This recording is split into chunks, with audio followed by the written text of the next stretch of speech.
మసీదుల్లో ఆజాన్లు, చర్చుల్లో ప్రార్థనలు, దేవాలయాల్లో పూజలు, భజనలు, హారతులు. ఇవన్నీ రిలీజియస్ ఫ్రీడమ్ కిందకు వస్తాయి. మన రాజ్యాంగం మనకిచ్చిన ఫండమెంటల్ రైట్ కూడా.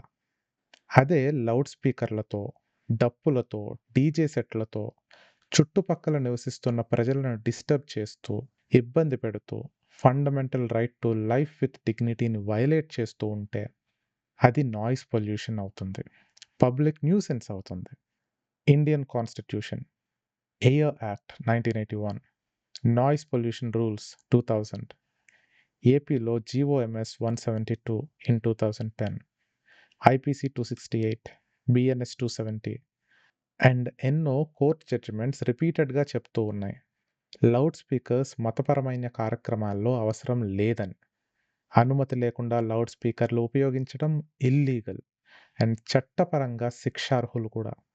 మీ ఇంటి దగ్గరలో గుళ్ళు, మసీదులు, చర్చ్ల వల్ల ఇబ్బంది పడుతున్నారా? కామెంట్ చేయండి. రాబోయే వీడియోస్లో ఈ సమస్య గురించి ఇంకా డీటెయిల్డ్గా డిస్కస్ చేసి పరిష్కారం ఏంటో మాట్లాడుకుందాం.